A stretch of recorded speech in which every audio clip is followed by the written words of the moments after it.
Hello, vanakkam and welcome to Sudarshan Speaks. I'm Sudarshan, the host. Today I have Miss Aishwary Ashok, who is a product manager at Zoho, and also she runs this podcast called Foyer. Um, and I can talk more about Aishwarya. So we'll do that. Welcome Aishwarya, welcome to the show. Hey Sudarshan, thank you so much. Finally, good to see you back after a long time on video. And this time it's like the tables turned. So I'm so excited to be on the guest side and like sort of, go over this journey. So thank you so much for having me. Yeah. So I gave a very shortest intro about Aishwarya. She done many things. Like she's currently a product manager. Before this, she is working with Zoho for past 7 years, and she was a lead product marketer before. Then she was one of the active SaaS community member in Chennai, and also part of this. One of the person who started the Chennai chapter of Women in Product. Also, about podcast, I would say she runs this Founders Foyer now. Before this, with her friends Padmini and Srinidhi, like people listening from Chennai would know, might know Padmini. She's running a company called Mind and Mom. Got a lot of appreciations and support from Tamil Nadu government. And Srinidhi, her friend, she is working at Microsoft as a product manager. They ran this podcast called Broadcast, where they spoke with a lot of product people like around across globe. Such a wonderful podcast. And also about Aishwarya, she worked in Zoho campaign. I mean the mail product and the early stages of her marketing career. Then she also ran a podcast there called Zoho Campaign Expert Diaries, if I'm right. And also she has this logo of Harvard and Stanford in her profile too. She's and much more I would say. I can list down a lot. Like if I missed anything, Aishwarya. No, that's like a very comprehensive view of the LinkedIn diaries in terms of like what I've done. Thank you so much for going in depth. And like you said, yes, been with Zoho and also like been into the SaaS B2B product space over the last 7 years. Fortunately, happy to have learned a lot of things. Especially after being like a new graduate right out of engineering and trying to understand what SaaS is all about. I think I've got that kind of good mentors and also good learning space to be able to learn what product marketing is, try to understand and like do a lot of strategy around that, and then eventually leading my way into what product management is all about and trying to see what's the best way to build something from 0 to 1 and now trying to work on something growth stage. I think it's just been different phases of the career, but like at each phase it's just like a whole new journey and like a different kind of learning. And as you rightly mentioned with podcasting, I think what started out as a very experimental thing, Padmini, who's one of my closest friends, and super happy for her journey and just been like, she's been a huge support for me. And all of the podcasting started as an experiment that Srinidhi, Padmini, and I started with. Called the broadcast, and as you mentioned, we did audio only podcast. And then when I was doing that, it kind of gave me an exposure to working with a lot of founders, both men, women, and especially our season 2 was focusing on women entrepreneurs who are across the globe trying to build something in the tech space. And talking to them gave me like a very different worldview of, okay, so when it's like early stage product building, there's a lot of uncertainty, and sometimes you don't have all these answers figured out. And I was also at a phase when I was doing something 0 to 1 at work and also building out some of these side projects of mine. And then this early journey was really fascinating for me, and I'm like, okay, so you have a lot of questions, whether it's a side project or whether it's a whole blown tech product or anything that you want to start from an idea to where you want to ship. There's just like too many things to consider, and sometimes we get too narrow with respect to our learning, right? When you're into product, you say, okay, all your product building knowledge comes only from knowing what these jargons are or what specific domains like development or marketing or sales is all about. But thankfully, because of a lot of friends that I had across in non-tech and also tech, but couple of other fascinating domains like neuroscience or psychology or media and entertainment, there's a lot to learn from different facets. So that was like sort of pulling me into what I run today called the Founders Foyer. So the idea behind that was I want to help early stage product building, like how I'm tinkering with my own projects and product. And also, like, there are so many creators, so many builders, and so many founders out there who are doing the same things. And there are so many places from which you can get that knowledge. And like I said, so many facets that you can get learnings from, whether it's from a stand-up comedian to somebody who's working in the creativity space. So why not just bring all of that and just have these raw inputs, candid conversations shared with everybody? So that's what led me to start Founders Foyer. So yeah, thank you so much for giving me that context, and just thought I'll add on to whatever you said. Yeah. So, like in between, you mentioned like a lot of, I can put it in a way that keywords like neuroscience, stand-up comedy, and you know what? In Chennai, I feel few people are very interesting to my eyes. I mean, like I don't know if you know this. Sanjeev. Sanjeev previously had this domain called sasgenerist.com. Yeah. So like like your closest friends, Sanjeev, Padmini, you, like all of you are kind of very interesting to me. I mean, like I think like three of you in your late 20s or the early 30s, I guess. Let's take Padmini in case. Like she started as a RJ, then turned to a graphic designer, then turned to a UX designer, then turned to a product manager. Now she runs this company and also supports. I think she's part of a company called the Pocket also. Currently, yeah. Sanjeev, you take, he started with support, then sales, then marketing, then product management, and you, did engineering in ECE. You got a distinction mark, then choose marketing as a career, then now product management, and like all of you guys are like you kind of made me question that what am I doing? Like, should I only focus on a single like I'm a designer currently. I'm aspiring designer. I'll be graduating by next 3-4 months.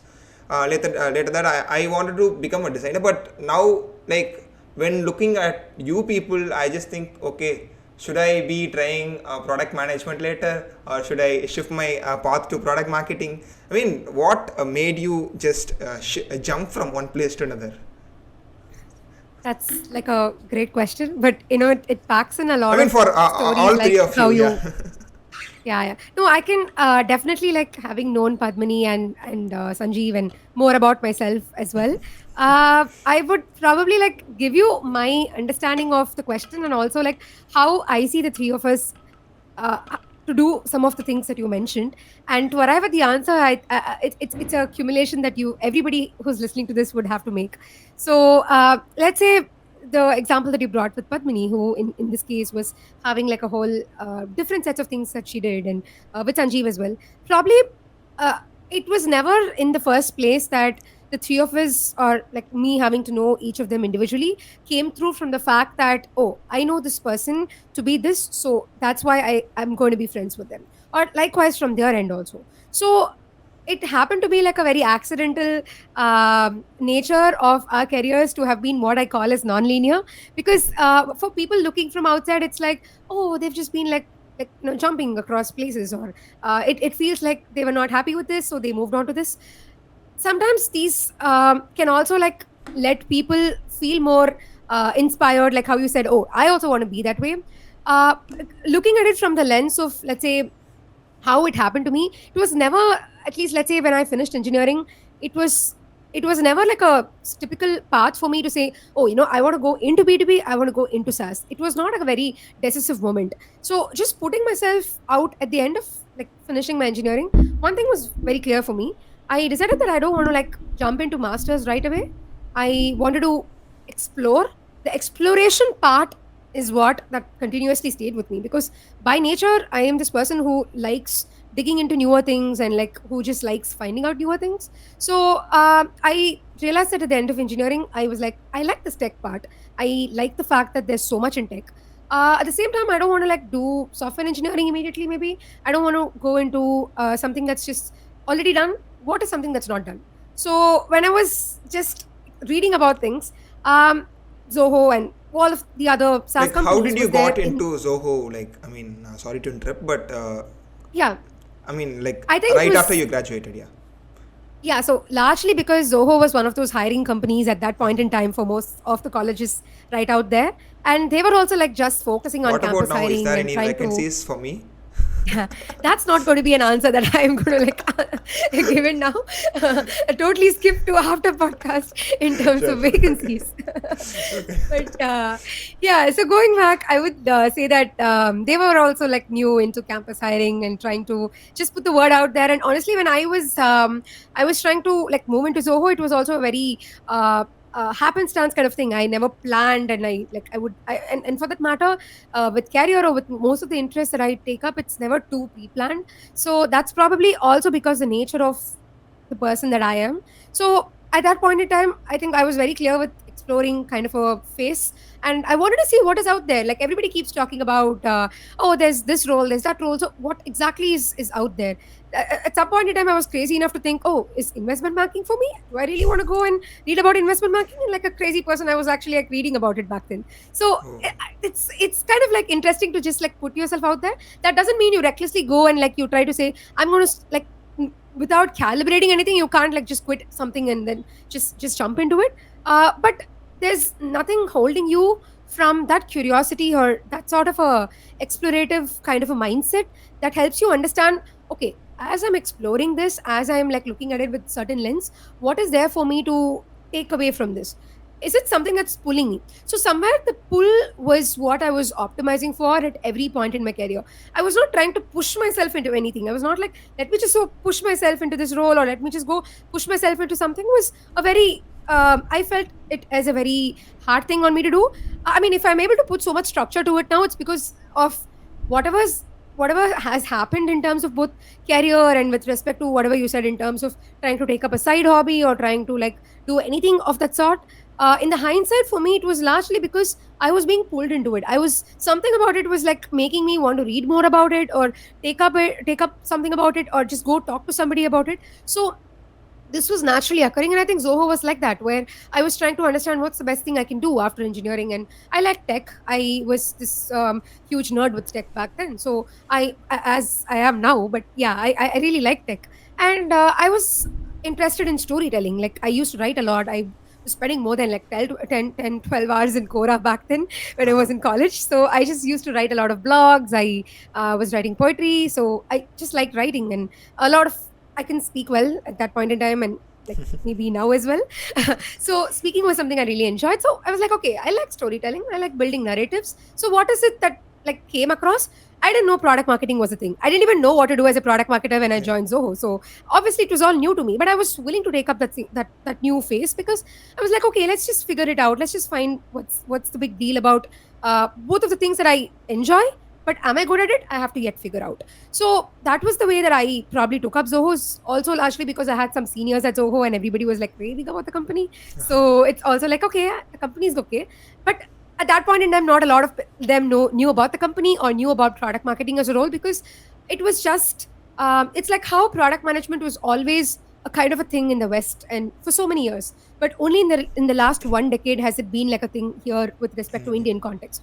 So product marketing was similar. So a lot of people knew marketing because marketing has been like a very age old thing that just branched out from advertising. And like a lot of people knew what marketing technically is. But what is software driven marketing? What is marketing for a software tool like?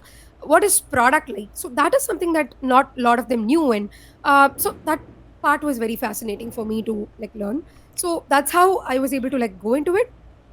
And then naturally, when I was figuring out about building products, a lot of these other aspects We'll take started a pause 1 interesting. minute. Yeah. Yeah. So you came to know about marketing in your final year, or like you took a break after your, I mean, graduating, and like, Uh, have you no, got I into didn't take a placements, break. or like how do you went Yeah, get into Zoho like I said, yeah, placements. So placements? Okay. during the placements time is when I was really trying to figure out, okay, do I? So I was clear with the fact that I mean I was oscillating. Do I have to do my masters or do I have to take up like, a job? But one thing that kept coming back to me is I wanted to understand what it is really like to work in the career space.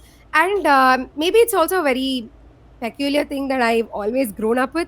If somebody is doing something, I would not want to do it at that point in time. So everybody was pushed towards masters. I had a good score. It was sort of that very inbuilt expectation in me, and that was more like, okay, everybody's expecting from me. Why should I do this now? Like, why can't I do it when I really want to do it? Like, why would I have to do it because everybody's put an expectation on me? So that also probably pushed me away from like taking some conventional path at that point in time.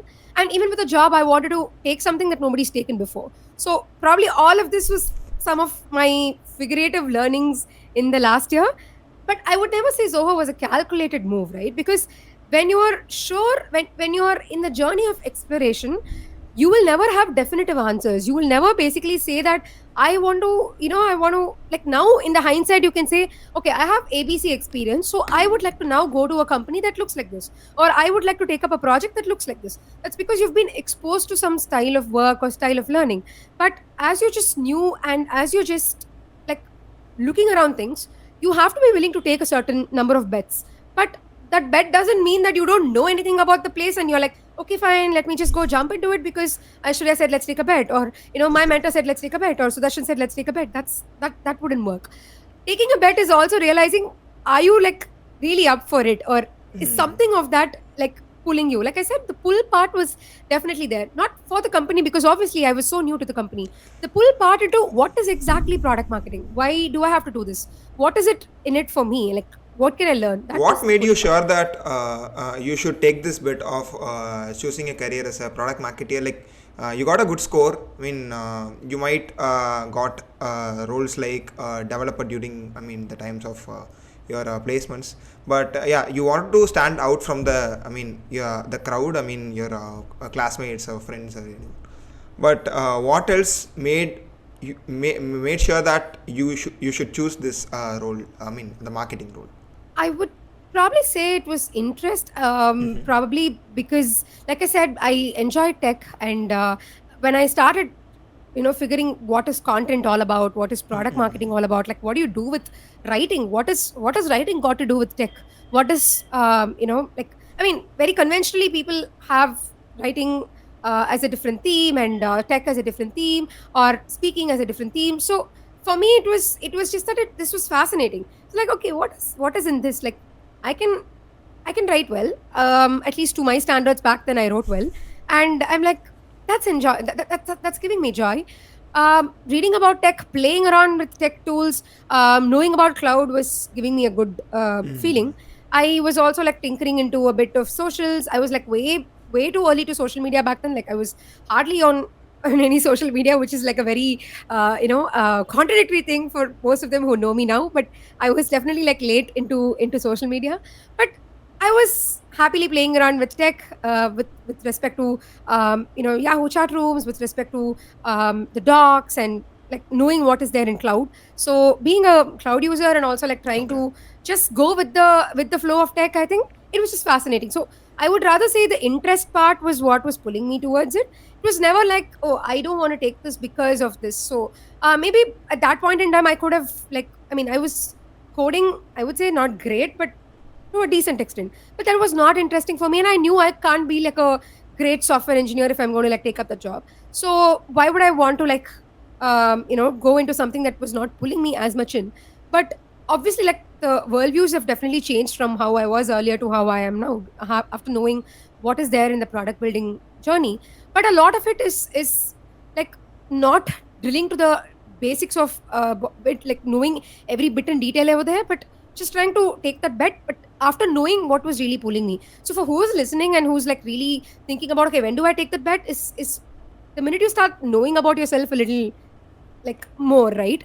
Doesn't mean every like, again, to pull in a similar context, when I jumped from product marketing to product management, nobody was telling me that was a role. Like I didn't know product manager is something I have to apply like this and like move like this. It so happened that when I was into product marketing, I was just generally interested about anything and everything about products. So while I was in marketing, thanks to like a supportive mentor and a bunch of other teammates around, I just was naturally curious about what is live chat all about. Like, what does support team do? What does this sales team do? Like, I used to take live chat on the website. Like, I just enjoyed talking to customers. I used to like just get some of the support tickets assigned to me, and like I loved writing back to them. I liked observing my sales folks and understanding how do they talk to customers, how do they make these deals happen. I like enjoyed my time with whatever was involved both with marketing and outside of marketing.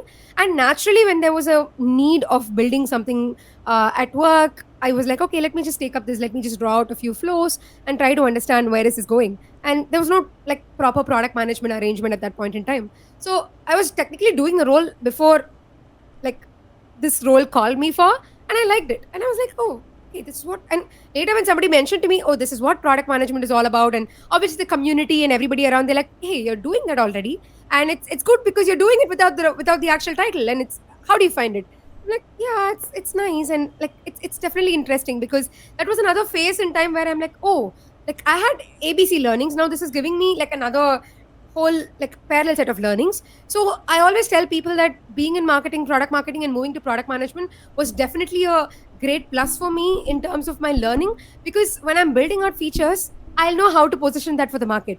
I know what how this needs to like really be put in lens, from micro copy to how this feature should look in the screen. I would be able to visualize, and that I find as the most fascinating learning for me when I have to like look back and to connect your story, right? For people like Padmini or people like Sanjeev, that's where their plus comes from. They're all so maybe thanks to the universe for conspiring for the three of us to meet. It's also because I know Padmini is a very explorative person. She never planned. She never said that I have to now move from being an RJ into being this. Now I have to move from being here to being founder. Her foundership, in fact, came as a very happenstance, right? Where a problem was constantly hitting her, and she felt like, if nobody's going to solve for this, let me go solve for it. So it was the same case with Sanjeev, where he felt like how I had this whole when I was in marketing, I enjoyed everything about product. He was also this person who just enjoyed everything about product, and he liked those parallels. So somewhere the non-linearity in our careers came because all the three of us put exploration over very like we were okay with uncertain times. We were okay with that uncertainty, which led us to being curious, and which probably is also leading us towards other directions in the future, helping us pick up newer signals, I feel. So maybe that is a common like a thread that connects the three of us, is the fact that we are just generally curious, and we like taking bets on based on our explorations, and like yeah, going in that journey.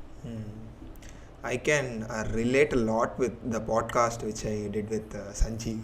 I mean, he said that everyone who starts their career, they should start with, I mean, they should preferably start with sales, so that marketing will be easier. I mean, like whatever you write or plan something, the sales guy is going to sell it. I mean, so like he said that sales helped him in marketing, then marketing helped him in product. Every role he worked, which kind of added to the next role, which is Yeah. not a completely new role, which added to the next role. Yeah, that is something. And that's how it is, right? Because when you look at a person in the wholesome way, like I can't say I can shut this brain of mine. Like I can't say because I've moved on to a different role or because I've taken up something different in my life doesn't mean what I was exposed to beforehand would now make of no use to me, right? That's not how it functions. And even when you take any person who's generally around this non-linearity with the reason I call it non-linearity is because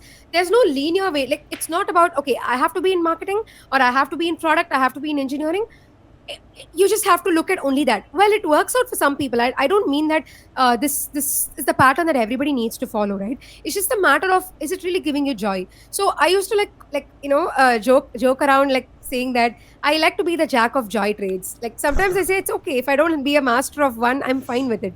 Like it's like how jack of all trades, I want to be jack of joy trades, where I just do it because it gives me joy. Like the minute I think this is overwhelming for me, this is not something that is really giving me some learning or some joy, at that point in time I would want to like take a step back and figure out, okay, what is it that's stopping me from that pull that I was mentioning to you, and why is it that I'm feeling this way? Is it because I'm overthinking it, or because I've like grown past this and this is no longer giving me that kind of an energy or joy? So a lot of times I optimize for joy, and I also optimize for energy that I can drive from work. So that's what happens. So when you're energetic about one space, that naturally like blends into the energy that you bring to another space, to another person, to another hobby. So that's like how it's like current pass. So that's how it does. I like like to double click on this thing, jack of, the joy traits. Like, what are the things that gives you joy? I mean, like, can you list the top 5 things or the top 10, like, currently, which is giving you joy? I mean, That's like a very specific, give me like the top 10 yeah.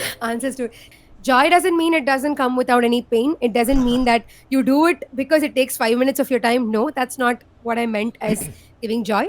It's still a lot of grunt work. Like it's still a lot of dirty work that you have to do for a couple of things, but it doesn't leave you frustrated. It doesn't leave you like, oh my God, like why the hell did I do this? So, yeah. Yeah. So to answer what's on my top joy list, I don't know, probably like building products for sure, because Okay. that's like one thing that really gives me energy. Meeting new people with podcast as a medium. So podcast became a medium, but the larger purpose there is to be able to like just think how their brain works. So I just find it fascinating to be able to understand how my brain works, how others' brain works. So that's how like I enjoy these conversations with people. Podcasts thankfully became a medium for me to like sit down with somebody who's just out there in the world. And I mean, the fact that I even think about it is just giving me goosebumps. The fact that you can just talk to anybody and understand what's running in their mind, and like thanks to all the tech and with different mediums. So being able to do that is what gives me joy. Art gives me a lot of joy. So I paint. I Yeah. like traveling across and like doing artscapes, like what people call as urbanscapes. I like sketching out streets, sketching out my travel sites. So that is something that gives me joy. Um, Recently, yeah, I would also say cooking. A little bit of cooking gives Okay. joy for sure. Uh, and yeah, like clicking a lot of photographs. Like I'm like a very amateur photographer. Like I like going on history trails. I'm a history buff. So I Okay. love when I travel, I love optimizing for places that actually have like a very like a new angle that nobody's yet seen or like nobody's figured out. I like going around the history and like trying to read up on the culture, or like trying to read up on the factual side of things before I go into the photography side of things. So that's also something I find most joy. So yeah. Right. So, like, you came with a list of 5. I mean, like, the Yeah, the you asked question. for 5, so I can go on. But then, being modest to the guest, just being, I mean, being modest to the host, rather, like being very specific to what you asked for. Yeah, yeah, okay. Uh, the doubt again is, how do you prioritize things? That like Hmm. everybody have this same 24 hours. I tried different things, even tried painting. Like I currently I'm an industrial design student. Hmm. Started with sketching, but didn't continue over time. But there were times that like 2 3 years back I used to draw for 3 4 hours a day. I mean, all the product sketches, Hmm. the tangible product sketches. So for each and every skill, you need to put, I mean, give enough time I mean, not to the level of master it, but at least to get some kind of satisfaction out of doing that. So, like, how are Yeah. you doing things? Like, how are you prioritizing things?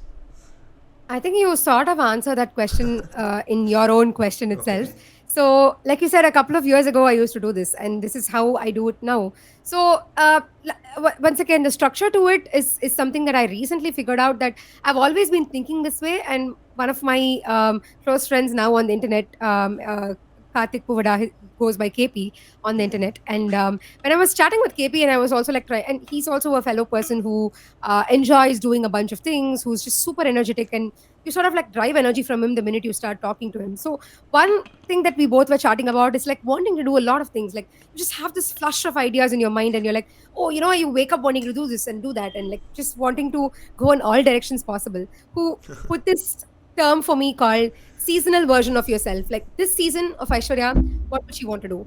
But this season, it can be a week, it can be a month, it can be a year, it can be 6 months, it can be a quarter, whatever it is. You decide your season, and then you decide what the season of Aishwarya would want to do. And whatever is coming out there, if something is not sitting well with this, you politely say no. Maybe at times you will have exceptions here and there, but you can't do everything at the same time, right? So at times you have to put your priority based on what excites you, what gives you energy, but at the same time, what is this version of you really want to do? And if that version works out, great. Else you jump to the other version. You're like, okay, let me go to version 2. Let me then go to season 2. So, I guess you may shut down anytime Founders Foyer and start a new side project, maybe. Maybe, but this has been too, I would say, like engaging for me. Again, that's not about shutting down, right? It's not about some things would like take shape in a very different form. Like whatever I did with the founders foyer back then was probably like just knowing about the guests. Now I get better with like trying to have conversations with them. The next step is trying to get through sponsorships. So it's just like getting in different levels or different areas newer from how it started. So that's also a season of you. Where this season I focus, I just drive down on being able to find just 10 guests. At the start of Founders Fire, I was just like, let me talk to 10 good guests. I think that'll be like a good start. And then now I'm at 30. Now I really want to go to 50. And then I'm like, I don't know where that takes. So you don't have to decide everything beforehand, but how do you prioritize is like now. So now I know 10 things that I don't want to do this year. But even though I would want to be doing it, I know I don't have the time or I don't have that energy quotient for me to like really put that into the picture. But I know the other version of Aishwarya might want to do that. Like the other season of Aishwarya might really want to do that. So yeah. I mean, a lot of things. Seasonal you, this is something really interesting.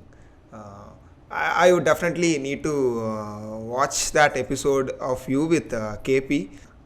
Yeah, like we were talking about podcast a lot. I mean, one thing really fascinated me about Founders for is the amount of time. I mean, the questions you prepare for the guest. Like, I could relate something. Like, we'll go with the examples I knew. Like, let me take you or Krish, like a product marketer at Freshworks, one of our mutual friend, and Yagneshwaran, currently SaaS Prince, previously Aboma. Like he was one of your previous guests at broadcast. These are a couple of people I really look up to. The way you, I mean, the amount of energy you put in to prepare questions for each of your guests. I think it takes nearly close to 6 to, I mean, at least 4 to 8 hours for go. I mean, I really call it stalking. What you say? Like, yeah, like recently I wrote an article. I mean, the LinkedIn article you also commented there, where I put a research in bracket stalking. Like, I went to all of your profile. Like, not only you, like who are the guest who is coming on the podcast. Not only for me, like even when you do, like you just go into their blog, read all the articles which they wrote, and look at their LinkedIn profile. The amount of energy you put in, that is something really fascinating. So like now I would like to know the complete structure. How would you go about reaching out to them? Like how will you write email? Like, I mean, let's start with that. Like how do you pick this is the person I'm gonna invite in my next episode, and how do you go about that process, the podcast process? Right. Yeah, that's a good question. I would say that this largely depends on what kind of podcast you run and like who a certain mental makeup that you would have of your guest, right? Like what is or rather like what kind of people that I want to talk about in this podcast that I host. So it was very different with respect to the podcast. It's very different with respect to the founders foyer. So that methodology largely remains the same. Of course, with each new venture that you start, you will have whole additional set of learnings that will come forth. So the first step is to understand, like what is that audience makeup in my mind that I have, and what is it that makes me want to have these conversations. So who do I want to reach out really depends on what kind of people and what do I want them to talk in the show. So with Founders Foyer, it was very clear. Like I said, I wanted like a lot of people ask me this question: what's the niche? Like, what's the niche for Founders Foyer? For me, the niche was versatility in tech. That's what I would call as a niche to me, because with broadcast, the niche again was just product people, just product conversations. So Very it was great. contradictory niche, versatility in tech.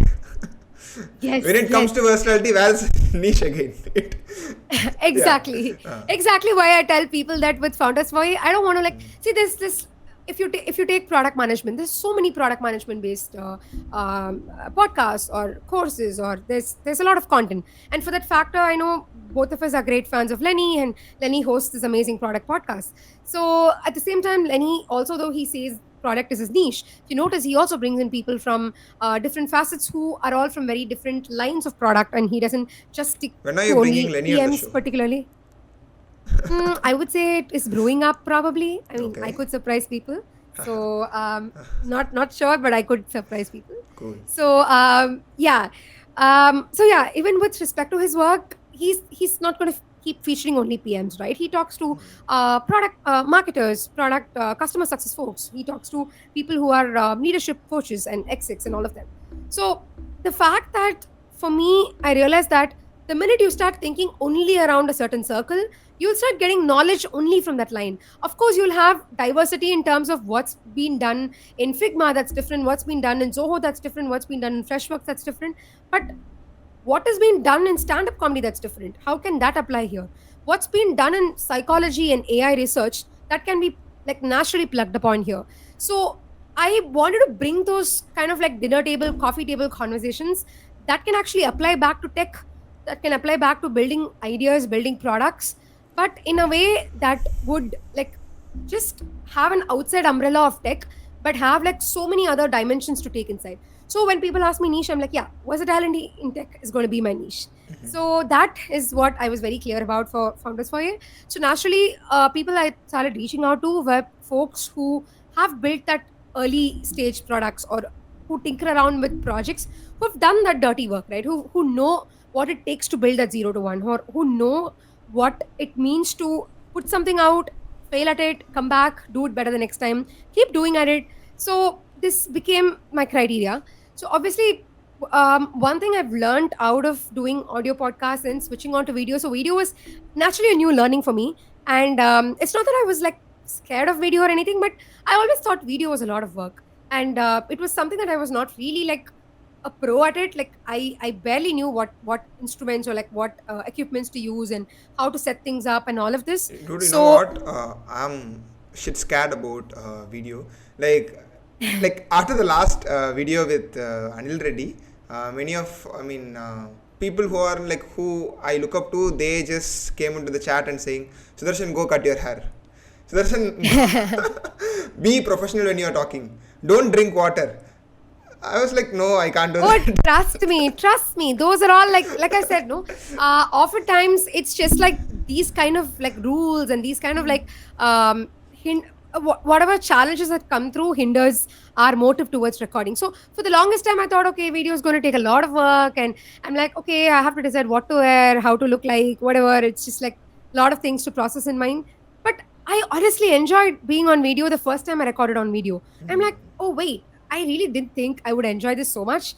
I really didn't think it's not that much work, provided I don't put all of it into my head. It's like somebody told me, like, oh yeah, you should probably think buying a camera or a DSLR. I'm like, no, I'm good. I'm good with whatever is recording in the initial phase. Probably the mic is a very latest addition, but that's also something I did after like what, like a couple of episodes, not very early on into my first episode. My first episode, like going back, I remember this call that Padmini and I had for the audio podcast that we did. We're like, hey, you know what? Let's start a podcast. And then she's like, hey, Aishu, I just recorded a podcast on my phone. I'm like, what did you do? Yeah, I just recorded it. Like, no tool. Like, just record it with phone recorder. I'm like, yeah, that's the way to go. And I'm going to like start doing it You know what? tomorrow. I'd like to That's exactly how. add the story here. I'm sorry to interrupt.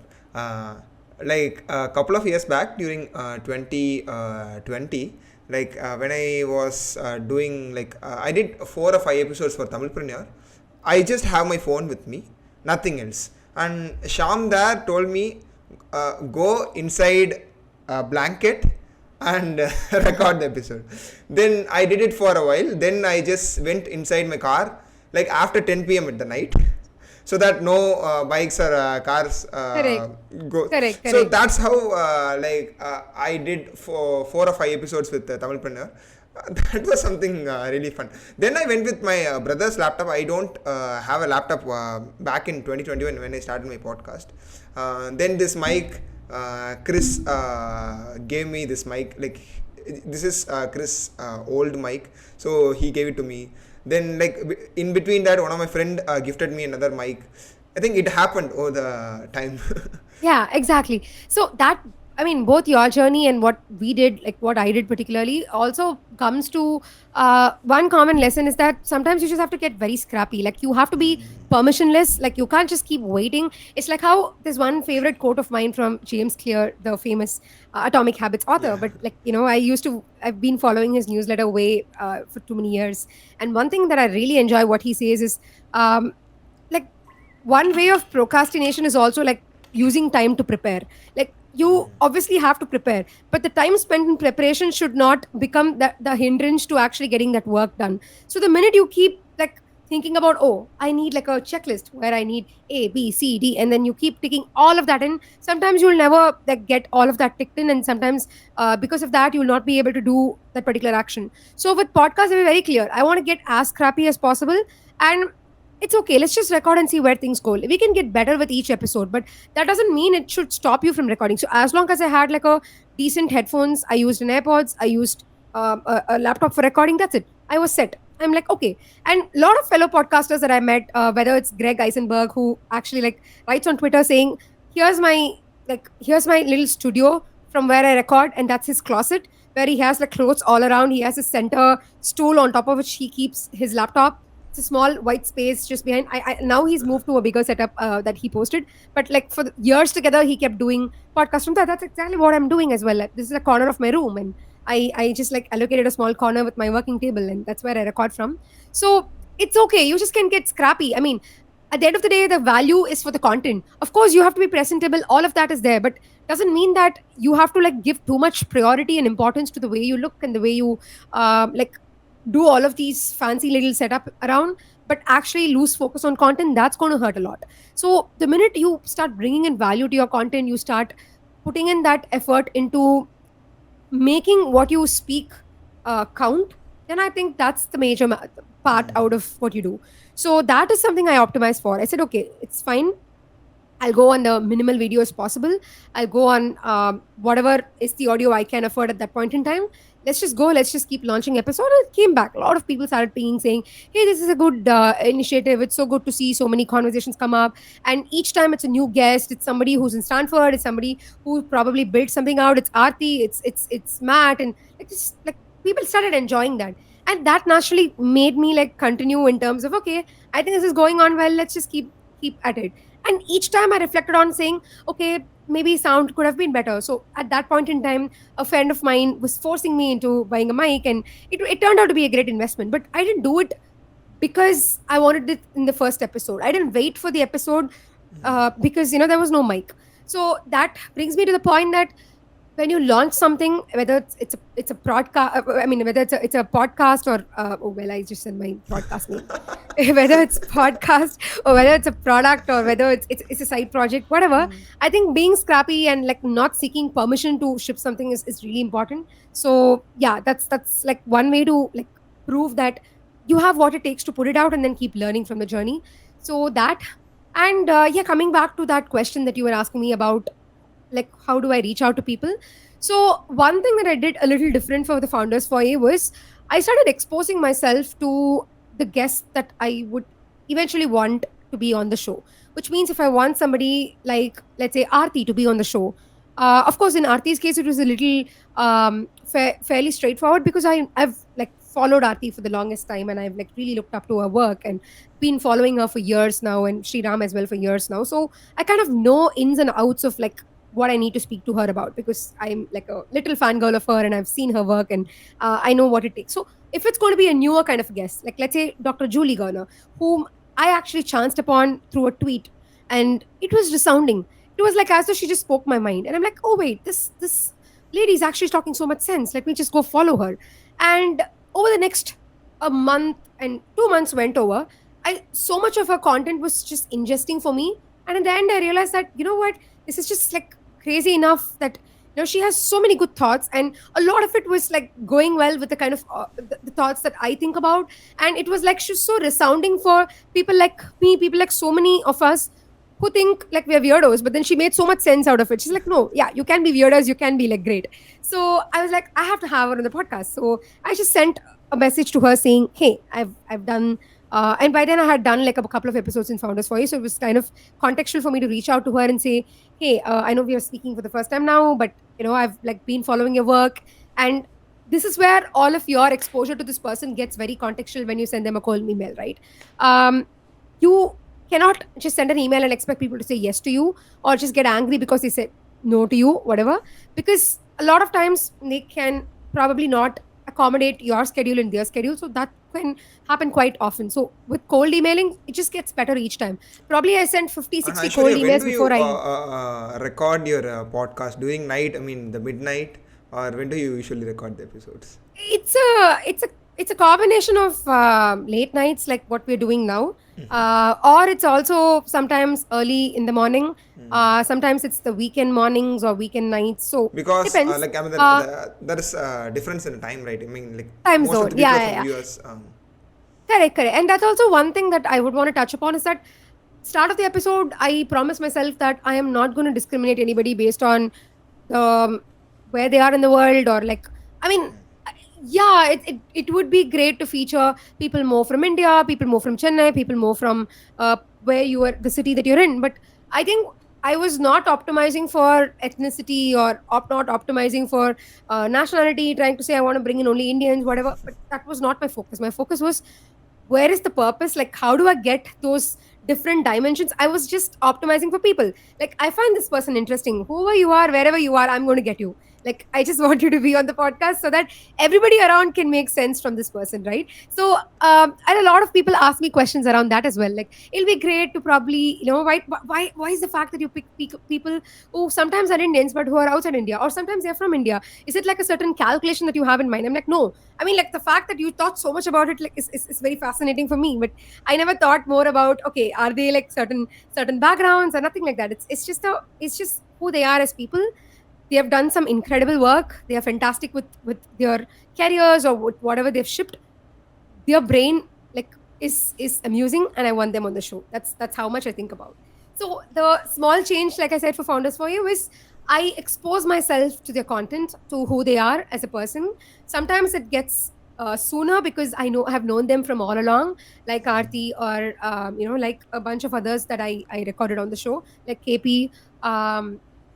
A couple of others I exposed, like how I did for Dr. Julie Garner, or I did it for Christina Wallace, who's one of the other best folks that I've met Can in you the recent times. explain you expose your work as in like how do you expose your work to them? You just No, no, no. Not expose your work. You expose yourself to their work. okay. So basically, you start. I mean, I wouldn't call this talking, or I wouldn't call this. I mean, like, not to say that against, because my research is not sitting down on that day and doing, or sitting down only for those 2 weeks and doing a research, right? By exposing myself to their work, it means I give it a solid couple of weeks of following the content, whether it is podcast, whether it is any social proof that they have, whether it's their tweets, whether it's their LinkedIn posts, sometimes whether it's the stuff that they have liked, or shared or quoted. So I generally, before even sitting down to take those research questions in the first place, I just hit follow on this person if they are new, or if I've chanced upon them through some means, and I start drawing those mental patterns. Like, do I have common around them? Do I have something that I really find interesting about them? Then I put myself for about a month or two. Like, explore what is fascinating about them for me. The minute I know that, oh, this is what drove me into liking them in the first place, then I sit down into going into deeper aspects of their research, spend those couple of hours, like you said, 5 6 hours, in terms of getting those questions.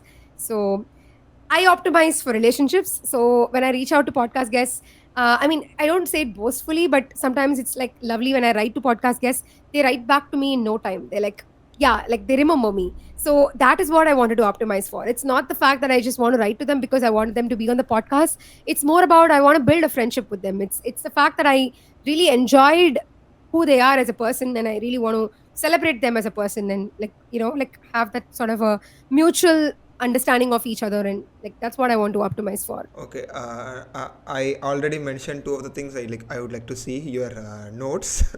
Then I mean, what you wrote before Founders Foyer. Now the email you wrote to them, like how much? Yeah, I can give Like you how a much structure of sorts. research? No, no. Like if you give a structure, then that won't be it won't fit in. Exactly. It So won't fit in. my Yeah. point is the email that you send to them should make them feel like, oh yeah, I could add value to this person's podcast, right? Like, why would I want to spend time at this podcast? So of course you have to. So there was this one interesting question one person once asked me that, hey, I don't have that many followers, and does it mean that I can't send emails to some of these high profile people?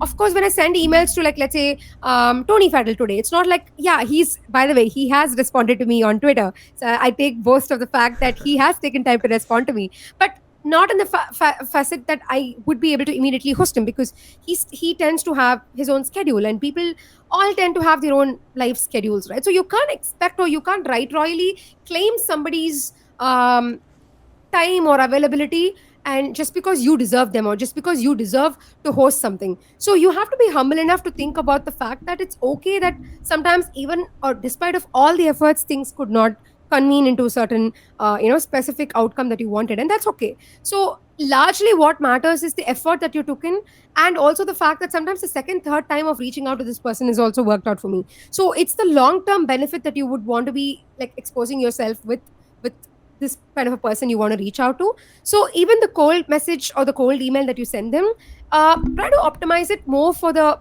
place at which they're like most likely engaging with. And sometimes it's just email. Some people are very receptive to emails. They don't check social media that much, but they check emails that much.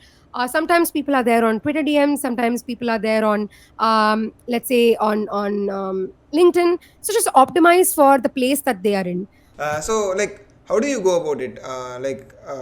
While you start writing email, hey, XXX, I really like your work, and you're doing something amazing here and here. I run Before this that, introduce podcast. who you are, right? Before that, put in who you are. So when you Okay. are writing to them, first you try to make it very crisp, very, very simple in terms of saying, hey, if I'm going to write to you, I'm going to say like, hey, Sudarshan, I am so and so, and I have been like running this. The purpose of this is this. And the reason I'm reaching out to you is because of the fact that I've like some of your thoughts. And this is where you get very specific, because sometimes those right words, if you expose yourself to this person, you know them very well, certain things you know they're really good at, or certain things you know would really tick with them, you can mention that there, and you can say, I'm looking to actually like sit down with people who could like explain these things to me, or who could simplify these aspects to me, and and how could their work be beneficial. So they could be in another podcast, but why should they choose you? Like, why would they want to be here with you? And trust me, most people are super humble. We think they're going to like reject, or we think they're going to. It's sometimes it's that we don't make that ask, right? We don't take that shot. We don't take the bet, and everything is just a message away. If one thing life has taught me is everything is just a message away. Everything is just one throw away. You just have to make that ask. You just have to take that bet. That's it. I'm not saying it's always going to be great outcomes. Of course, by taking bets, I've also had like certain bets to lose. But like I was telling you before this recording, right? You have to put yourself out in that breath. You just have to spread yourself so that even luck finds its right perimeter. Like even luck could come somewhere, some corner, and it'll find you. That's because you've put yourself out in every right spot. How do you get to right spot? By going on bad spots, by going on all spots. Eventually you'll figure out what the right spots are, Yeah. and then luck will be able to find your perimeter. That's how I view things. So it's okay if some guests write back to you and say, hey, I don't have time. And people are that kind also, right? They write back to you saying, I really appreciate you reaching out, but I don't have time right now, and I hope you understand. And I totally understand. So yeah, like, so you say that, and then you particularly use your social proof. By social proof, I don't mean your followers. Don't say that you have to have 10,000 followers to be able to reach this person. By social proof, I mean why or how your work is good. Like sometimes I write, oh, some of my past guests have been so and so. So the minute they know that their peer has been on the podcast, or somebody that they know has been on the podcast, there's more conviction around, okay, so there is some valid work this person's doing. And you obviously link out to these couple of places, right? You say, okay, you want a flavor of what we really talk about, you can take a look at this YouTube video, or you can take a look at the site, or whatever it is, whatever your work is. So crisp, at the same time, very contextual to what they do, who you are, and try to blend both. This is such a really interesting conversation, no? I mean, like we've been talking for a while, but I'll try to trim it in a way that it can easily digestible for everyone who's listening to it. I mean, but for a while we're talking, I could find something, some takeaways that are really fascinating to me. Whatever you do, just go with zero expectations. Then go with the flow, that what that pulls you, and embrace that seasonal you. And yeah, try to be Yeah, that. just adding on to that, that Yeah. zero expectation part, right? I think that part is for relationships that I purely meant, because when you try to like find newer people and when you try to optimize and get your chances of succeeding or chances of getting better at something, you can't keep fine tuning and grilling down to, oh, I want this, so I'm going to go and act this way. Of course, you need to set expectations for the way you grow in your career or you grow in your own personal level of activities. That definitely, yes, go through outcomes and go through self revelations to understand where to get better at, and that, by which I mean you should set expectations for yourself to meet. But when you like meet people, or when you like try to engage with people, it's very important to not bend people according to your norms, because sometimes the best results won't come that way. Yeah. And finally, try to put the list of yeah, things that makes you joy, and go for it. For sure. Yeah. Yeah, thank you so much for your time, Aishwarya, and I learnt a lot from this episode alone. Thank you so much, Darshan. I'm so glad you invited me on the show, and it was so good to listen to the questions from you. And it sort of made me drill down to some of the things that I would never have thought of in terms of like, oh, why did I do this? Like, why did I take up this job, or why did I like do this particular activity, and this whole non-linearity of things. It's what I often talk about with like a couple of close friends in the circle, but it made a lot of shape today thanks to you asking through these specific anecdotes and specific stories. And keep doing the good work that you are doing. I've been following you on this space, and it's so good to see somebody with so much energy. And like I was always like telling you, optimize for growing not just in your space, but also like helping people around and putting value out first. I'm sure you're doing that, but yeah, like super excited for you in this journey. So